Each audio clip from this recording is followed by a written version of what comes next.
Bonjour et bienvenue dans ce test de français niveau B1, donc test plutôt orienté vers la grammaire. Dans ma série de vidéos niveau B1, vous pouvez trouver un autre test de vocabulaire. Donc je vous explique comment ça marche. Je vais vous montrer 4 exercices. Dans chaque exercice, il y a 5 phrases. Il faut compléter ces phrases avec les indications qui sont notées.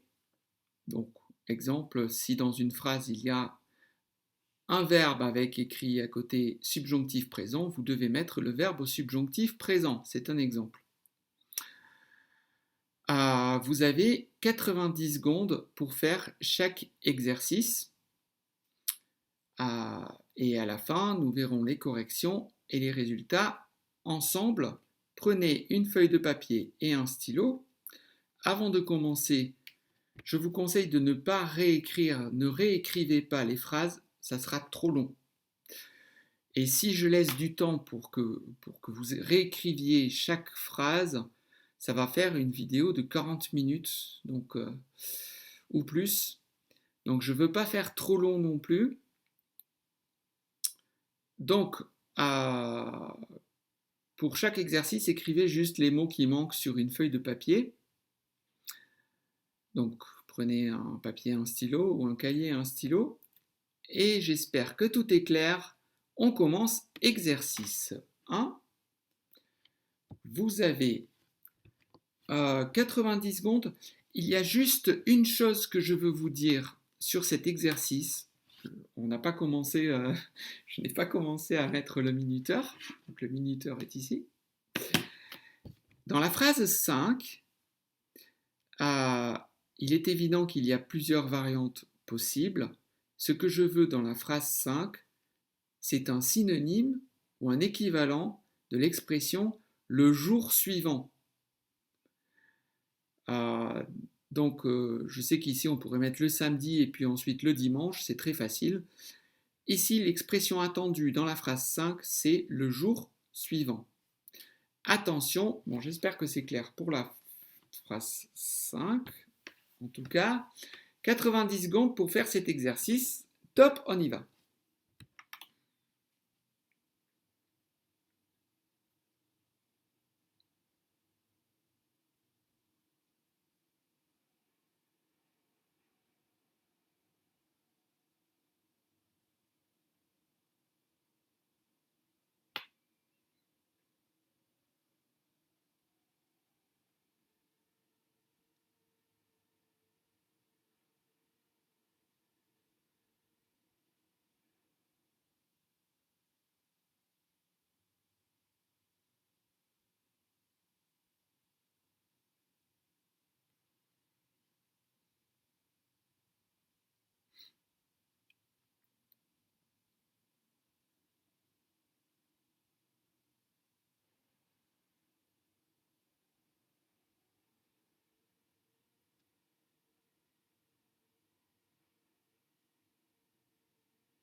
Top. Bien, j'espère que ça va pour cet exercice 1. On passe à l'exercice 2. Et attention, encore une fois, vous avez 90 secondes pour trouver les réponses les mots qui manquent dans ces 5 phrases. Donc, c'est plus bien, c'est évidemment le comparatif de bien. On y va, 90 secondes.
Top. Bien. Exercice numéro 3. Même chose. Bon, je pense que tout est clair avec les phrases. Donc, rendre voix passive et futur simple, vous devez mettre le verbe rendre à la voix passive et au futur simple, bien sûr. Voilà, bon, j'espère que tout est clair dans cet exercice. 90 secondes encore une fois.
Top.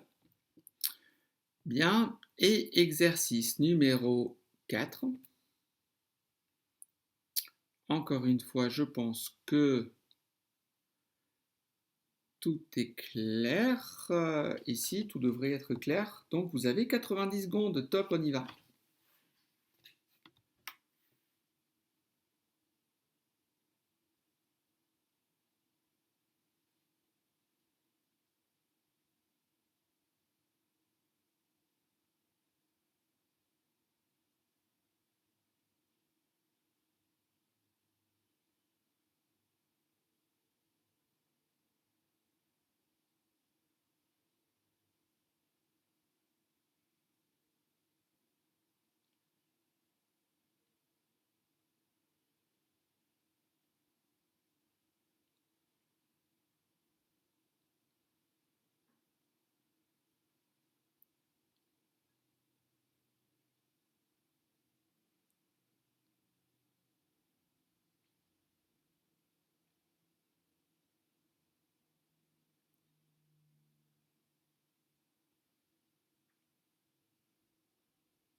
Top.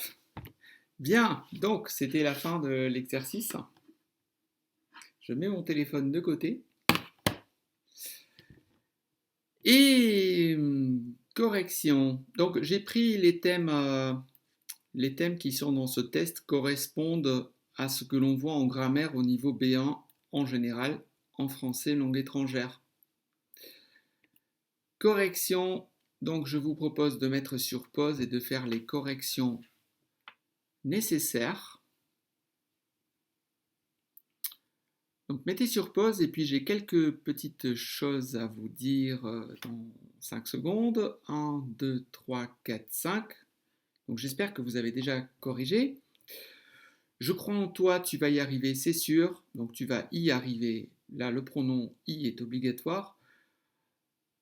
On pourrait mettre, la phrase serait correcte si on avait je crois que toi, tu vas y arriver, c'est sûr. C'est correct, c'est peut-être un peu mal dit, mais j'accepte que. Voilà. Pour le reste, alors ici, il m'a avoué qu'il avait volé son téléphone dans un magasin. La concordance des temps fait qu'on doit avoir un plus que parfait. Le passé composé est oral, n'est pas très bien, donc je considère que normalement vous devriez mettre un plus que parfait ici.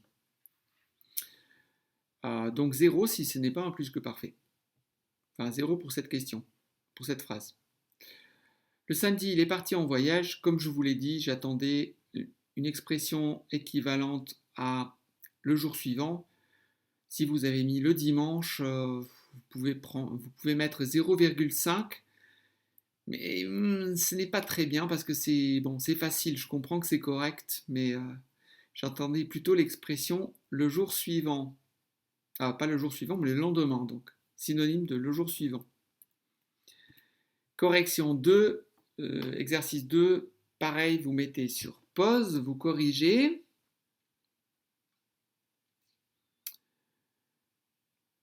Bien. Donc, je vais prendre pour 10 € de bonbons. Bon, je ne vais pas m'étendre sur les règles. Vous avez cette règle dans une vidéo que j'ai faite de niveau B1 sur les prépositions. Donc, quand on se concentre sur la somme que l'on prend et non pas sur la quantité de produits, on utilise pour. La 7, c'est clair. Le 8, donc, il était indiqué que ce devait être un indéfini, donc nulle part. Il a promis qu'il reviendrait, qu'il serait revenu ce soir. Je l'accepte. Le conditionnel passé est souvent utilisé en français pour, voilà, pour parler du futur. Donc serait revenu est correct. Il serait revenu ce soir, il serait revenu avant ce soir.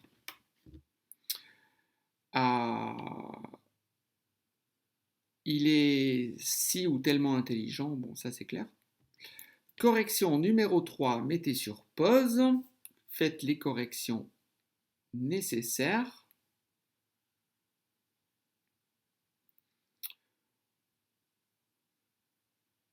Bon, ici pas de remarques particulières, je pense. On continue. Encore une fois, mettez sur pause. Bien, quelques remarques. Bon, dans la phrase 16, il y a beaucoup de variantes possibles. Tu vois ce grand type là-bas, tu vois le grand type là-bas. Bon. C'est un champion de boxe, j'accepte, c'est le champion de boxe. Alors, sans contexte, un est peut-être plus correct que le, parce que moi je n'ai pas de contexte qui me dise quel champion de boxe, donc c'est le champion qui gagne la coupe, c'est une mise en relief. Il faut toujours prendre le taureau par les cornes, c'est une expression. Expédier la commande par train, attention, ce n'est pas en train. On utilise la préposition en pour les personnes et par pour les marchandises. Et c'est le garçon le plus étrange que nous ayons rencontré. C'est un superlatif, donc nous avons un subjonctif passé.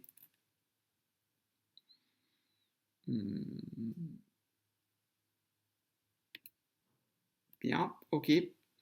Donc, comptez vos points. Donc, j'espère que vous avez mis sur pause sur celui-là. Mettez sur pause et corrigez donc. Comptez vos points. Combien de phrases vous avez eu de juste. Donc, entre 17 et 20, bravo. La grammaire du niveau B1 n'a plus de secret pour vous. Et peut-être la grammaire en français en général, hein, parce que, à part quelques nuances, la grammaire de niveau B1, c'est déjà pratiquement toute la grammaire que vous devez connaître en français langue étrangère. Entre 14 et 17, il faut réviser un peu, mais c'est quand même bien. 10-13, moyen, vous pouvez regarder encore une fois mes vidéos consacrées à la grammaire de niveau B1. 6 à 9, je vous conseille de regarder encore une fois, si ce n'est pas fait, toute ma série de vidéos sur la grammaire B1. Et 5 ou moins, peut-être que c'est un peu difficile, vous devez revenir à des tests de niveau A2 peut-être. Ou alors reprendre vraiment la grammaire depuis le début, au niveau B1. Bien, j'espère que cette vidéo aura été utile, qu'elle vous aura permis bien de mesurer, de tester vos connaissances en grammaire en français. Vous pouvez me retrouver sur beaucoup de réseaux sociaux. Merci, bonne chance avec le français et à très bientôt. Au revoir.